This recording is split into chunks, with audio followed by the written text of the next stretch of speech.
Friends, Kadyrov has embarrassed himself on camera again, while Zelenskyy has named the time frame when the war in Ukraine could end and has appointed Sviatlana Tsikhanouskaya as the president of Belarus. China is slapping Putin on the wrist. Xi Jinping is against the shelling of Kyiv. At the same time, Duma Speaker Volodin is officially threatening Ukraine with a nuclear strike. Hello, this is the Pritsele Project. I'm Vladimir Timoshenko. Let's begin.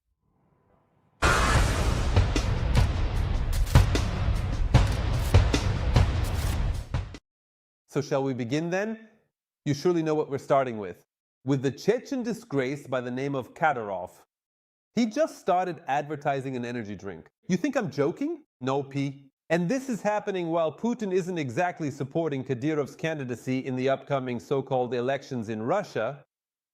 Take a look at this mess. Now for our regular segment, no comments. The very best MD-RON, the completely harmless little drone, the incredible body tracking drone, and even the energy drink drone. What exactly is this remarkable device? Ah, what a truly wonderful and versatile drone. Sumliad and Summit Pobeza drone. Dirbon. So Dirbon.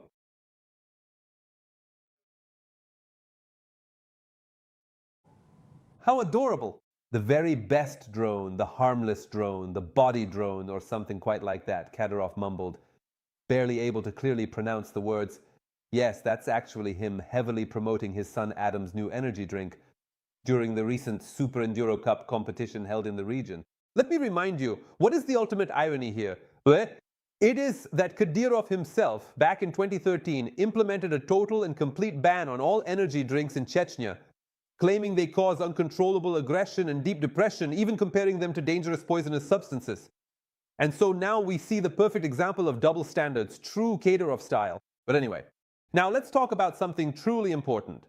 Amid the growing threats of a potential new invasion from Belarus, the leader of the Belarusian democratic opposition, Sviatlana Tsikhanouskaya, has arrived in Kyiv.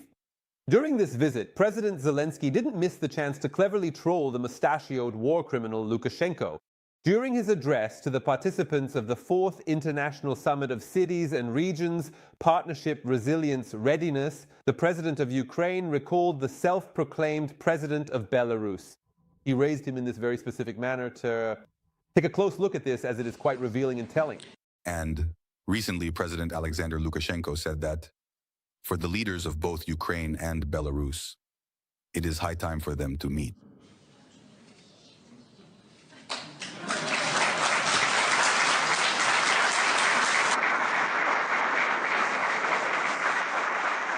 It actually turned out interestingly. Lukashenko said this, and then Sviatlana Tsikhanouskaya arrived on the scene.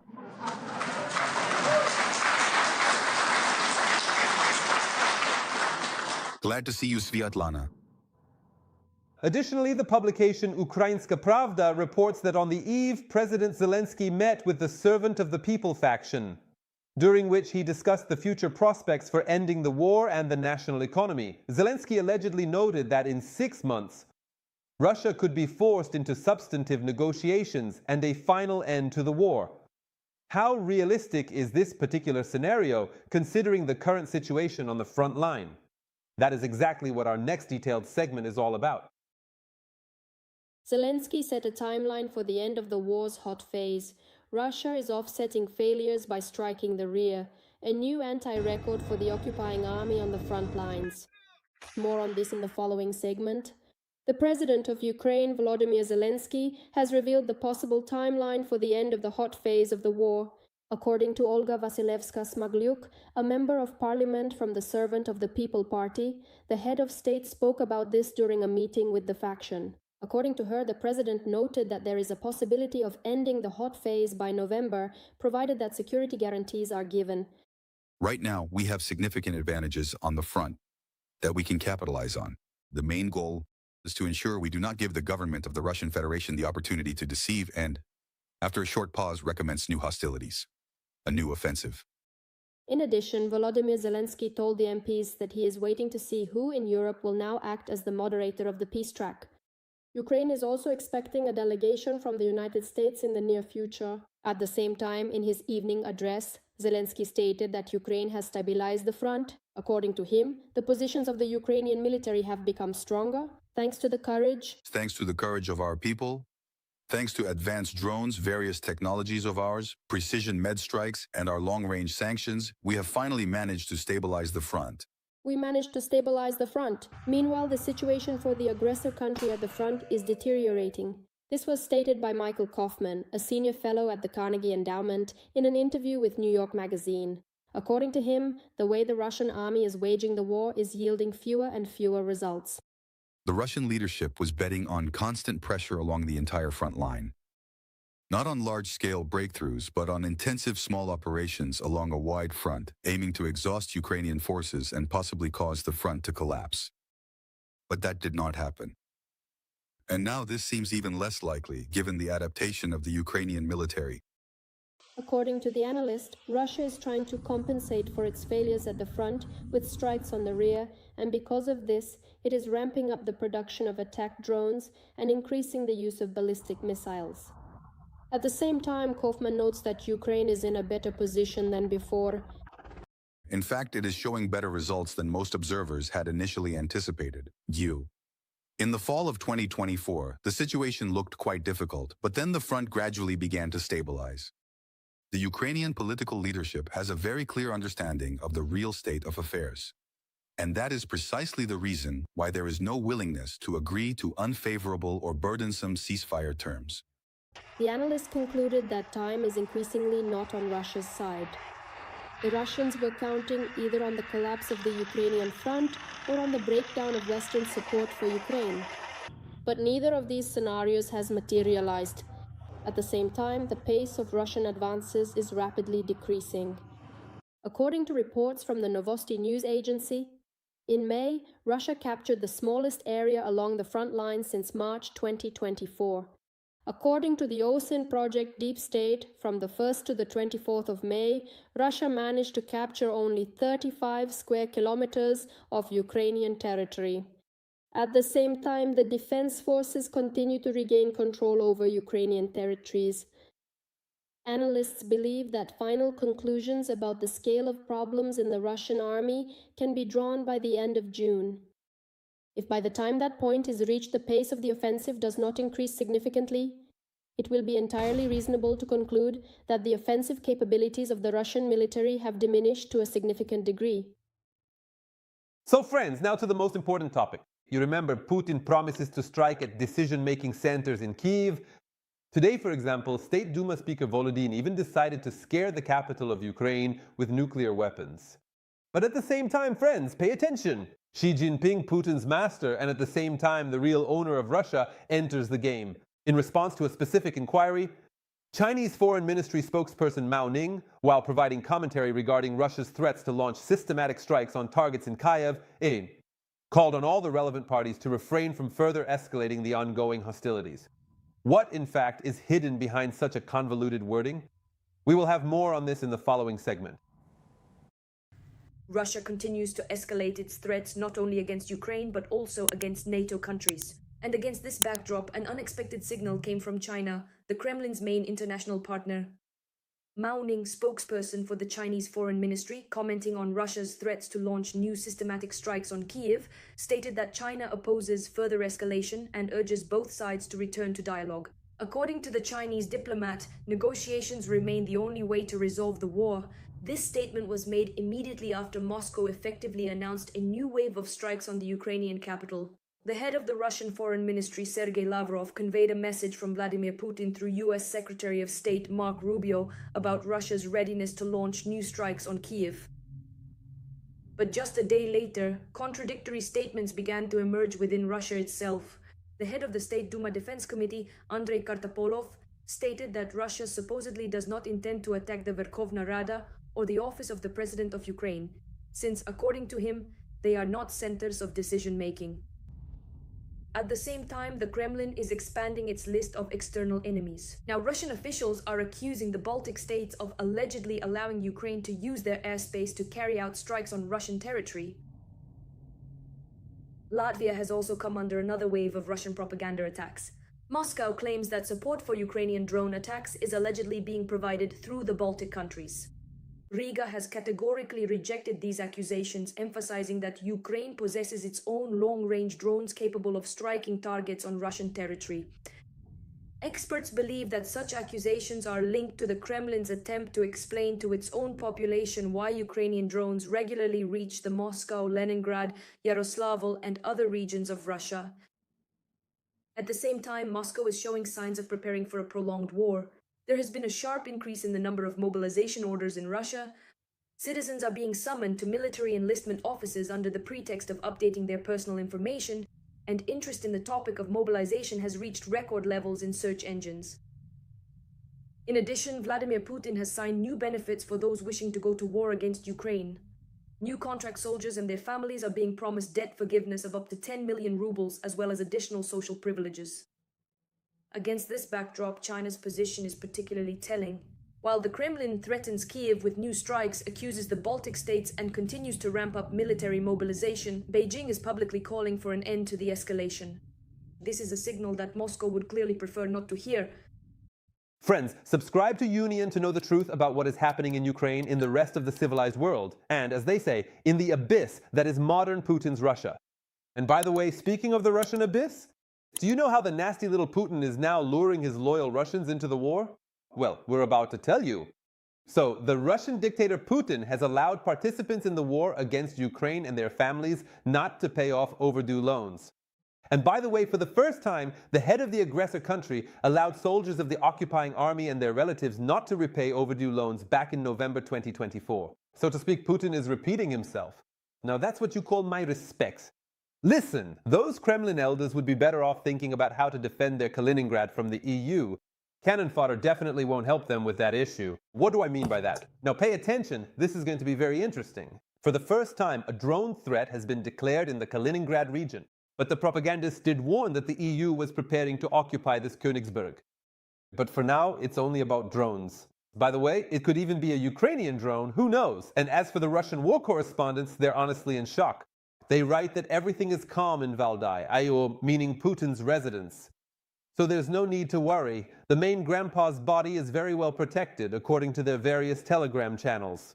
Listen, this topic really deserves a separate stream, how the Ukrainian armed forces are tearing the occupiers apart, and as for the claim that Putin's main grandpa body is protected, I definitely wouldn't jump to such conclusions.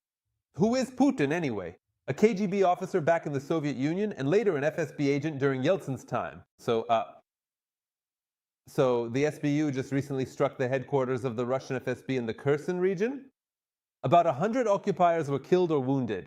President Zelenskyy reported this.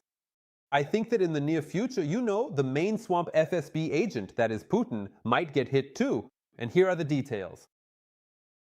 Special forces from the SBU Special Operations Center struck the Russian FSB headquarters located in Stepnohirsk in the temporarily occupied Kherson region. This was reported by President Volodymyr Zelenskyy. The headquarters of Russian FSB personnel was hit, and a Pantsir S-1 air defense system was destroyed on our temporarily occupied territory. Thanks to this single operation alone, Russian losses amounted to about 100 occupiers killed and wounded. Zelenskyy also published a video showing several drones simultaneously striking buildings. As the Ukrainian leader emphasized, Russians must feel that they need to bring this war of theirs to an end. Ukrainian medium and long-range sanctions will remain in full effect. Earlier, the President of Ukraine, Volodymyr Zelenskyy, instructed the Ukrainian Defense Forces and Special Services to prepare a response to the massive Russian attack, after which drones soon attacked Moscow and the Moscow region. The President of Ukraine confirmed that the strike on the capital of the aggressor country, Russia, was carried out by Ukrainian drones. Zelenskyy emphasized that the war unleashed by Russia is gradually returning to its so-called home harbor, the Russian Federation. On May 20th, the commander of the Unmanned Systems Forces, Robert Brody, reported that Ukrainian defenders struck a drone training center in the temporarily occupied Donetsk region. The destruction of 65 cadets and the head of the PPK Berry Center, a doctor of science at the Academy of Rocket and Artillery Sciences, has been confirmed. The number of wounded is being clarified. The military official specified that ammunition is detonating in the basement rooms. So, well, the situation over there in their swamp of civilization is heating up. Bashkortostan is burning too. Military facilities, of course. So, just recently, the Intekim oil depot in the village of Kandri caught fire. That's the same Republic of Bashkortostan. All of this looks very strange because not long ago, there was an explosion at the Nurlina oil pumping station. That's in the same republic. Well, maybe there's a local sabotage group at work because it's kind of strange, to explain explosion after explosion like this. Supposedly no drones have come, although who really knows? Listen, for that nasty little Putin, all this is just child's play. Here's the thing. The legendary Azov is beginning the return of their native Mariupol. What do I mean by that? Here's the point. In the first corps of the National Guard, Azov demonstrated the destruction of occupier targets near the Russian border, specifically on the Mariupol-Taganrog and Mariupol-Volnovakha highways. Verbatim. Azov plans to clear the border area around Mariupol of invaders. This is reported by the pilots of the first corps of the National Guard of Ukraine, Azov. They are already carrying out the task of striking targets near the Russian border. And you can actually see how various military facilities and heavy equipment are burning along the Mariupol-Taganrog and Mariupol-Volnovakha highways. And there will definitely be no safe Azov region for the occupiers anymore in the future. But moreover, I want to tell you this.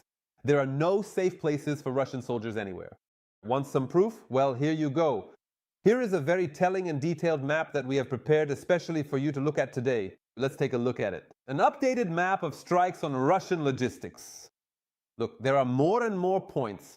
The red ones are strikes on key routes, the white ones are other mid-level strikes. That dense cluster of bright red dots located between Mariupol and the Russian border, down in the lower right corner, is mostly comprised of strikes from today's Azov video. If you are looking for even more specific details regarding these locations, here you go. Especially for you, we've prepared this very video. This is a Russian convoy destroyed by drones 100 kilometers from the front line. The logistics of the armed forces of the Russian Federation are experiencing some problems. Now it's clear why there's such hysteria about strikes on Kyiv, which the Russians are announcing, right? And at this very moment, let's talk about the most recent and significant achievements of Ukrainian drones located far within the Russian rear. Let's watch the report and draw the appropriate conclusions. There will no longer be a safe Azov region for the Russian occupiers. The defense forces have the temporarily occupied Mariupol under fire control. Ukrainian drones are terrifying the occupation army and forcing the enemy to flee from temporarily occupied Crimea. Watch more about this in the report. The First Corps of the National Guard of Ukraine, Azov, has published a video showing targets being struck near the Russian border in the vicinity of temporarily occupied Mariupol. Ukrainian drones are successfully attacking Russian military equipment, disrupting the enemy's logistics. The footage captures combat operations on the Mariupol-Taganrog and Mariupol-Volnovakha roads. The press service of the Azov First Corps notes, The territory of Ukraine must be free of Russian troops. The most reliable way to achieve this is to move the security zone for hostile logistics, even closer to Russia itself and the occupied Crimea. Earlier, pilots of the Azov First Corps of the National Guard demonstrated the operation of reconnaissance and strike systems in Mariupol and announced that they are patrolling roads up to 160 kilometers from the line of combat engagement. Strikes were carried out on the so-called Novorossiya highway. Logistics is increasingly becoming the main vulnerability of the Russian army. Even the Russians admit that the land corridor to the temporarily occupied Crimea is under Ukraine's fire control. The occupation authorities have officially restricted and limited the movement of civilian freight transport towards Crimea. On the federal highway R280, further explaining that these measures are being introduced to guarantee and maintain the safety of transit road traffic. As reported by the publication Aria Yog, with the introduction of middle strike class drones into the arsenal of the Ukrainian armed forces, there are virtually no safe routes left for Russian troops in southern Ukraine. Burning fuel trucks and destroyed military vehicles are regularly observed along key highways in the occupied territories. Along the Melitopol bypass and at key junctions, truck drivers see charred cabins burned to the ground and massive fuel tankers torn completely in half. There is information that the occupiers have already been forbidden to move military equipment in convoys. Now they try to slip through the lines one by one. or carry military supplies for the Russian army in civilian trucks. The defense forces are also successfully attacking their legitimate targets in the temporarily occupied territory of Crimea. And with the development of Ukrainian drone production, striking targets in the aggressor country will become even easier. As reported by Denis Tylerman, the chief designer at Firepoint, after modernization, the FP2 drone received an increased warhead, weighing 200 kilograms, and now has a strike range of up to 370 kilometers. Now, this drone will be able to reach any specific target in occupied Crimea. At the same time, the defense forces continue to regain control over Ukrainian territories. As recently reported by the Ukrainian Volunteer Army spokesperson Serhiy Brachuk, the armed forces of Ukraine cleared Stepnohirsk and successfully thwarted Russian plans to shell Zaporizhzhia. Thanks to our dedicated Special Operations Forces, particularly the Artan Special Unit of the Main Intelligence Directorate, the defense forces managed to re-establish control over Stepnohirsk and reclaim our tactical positions that had been lost there. According to data from the Institute for the Study of War, Mala Tokmachka has also been liberated in the Zaporizhzhia region. In addition, Ukraine's defense forces have regained control over the village of Otradne in the Kharkiv region and the surrounding areas. And here's another very telling story about how Russian military commanders are stealing from their own conscripts. Here's what I mean. Nearly $77 million worth of assets were seized from Shoigu's right-hand man. A court in a closed session confiscated the property of former First Deputy Minister of Defense of the Russian Federation, Ruslan Salykov, and his family. They had their luxury apartments, plots in prestigious settlements, commercial real estate in Moscow, properties in North Ossetia, and money in their accounts seized. Salykov has already become the fourth high-ranking official from Shoigu's inner circle to be implicated in anti-corruption cases. And all this is happening against the backdrop of what's going on with Russian conscripts at the front. You know, all these stories are true about how there aren't even enough body bags to pack the dead representatives of the so-called Second Army of the world. But what is happening on the main fronts? That's exactly what our next report is about. The armed forces of Ukraine cleared Stepnohirsk and thwarted the Russian plans to shell Zaporizhzhia. This was reported by Volunteer Army spokesperson Serhiy Brachuk. According to him, the enemy aimed to secure positions on the commanding heights to deploy heavy artillery there. Thanks to our special forces, particularly the Artan Special Unit of the Main Intelligence Directorate, our defense forces managed to regain full control of Stepnohirsk and reclaim the tactical positions that had been lost there. Brachuk knows that the enemy tried to counterattack Stepnohirsk but was defeated. The loss of these positions is quite painful for the Russians. The spokesperson for the Ukrainian Volunteer Army also said that the situation at the front forced the occupiers to redeploy some of their units to the Mariupol direction, where extremely intense fighting is currently taking place. Meanwhile, Ukraine's defense forces are keeping the occupiers' land corridor to temporarily occupied Crimea under fire control. As reported by the publication Aria Yug, thanks to the introduction of middle strike class drones into the Ukrainian armed forces arsenal, there are virtually no safe routes left for Russian troops in southern Ukraine. Burning fuel trucks and destroyed military vehicles are regularly observed along the key highways of the occupied territories. The article notes this. On the Melitopol bypass and at key junctions, truck drivers frequently witness truck cabins burned to the ground and tankers ripped in half. There is information that the occupiers have already been forbidden to move military equipment in convoys. Now they try to slip through one by one or transport cargo for the Russian army in civilian trucks. As reported by the Telegram channel Kremlin Tabakerka, Russian dictator Vladimir Putin was informed that the head of the Russian General Staff, Valery Gerasimov, is deceiving him about the situation at the front. According to the channel's source, Putin was shown maps, satellite images, and was given data on losses. It is noted that the Kremlin leader is upset by what is happening and has ordered additional inspections. Friends, this was the Pritzli project. I want to tell you once again, of course, subscribe to Union because it is very important to us. If you want to know what is really happening in Ukraine and in the rest of the civilized world, this was Volodymyr Tymoshenko. We will see you again soon. Goodbye.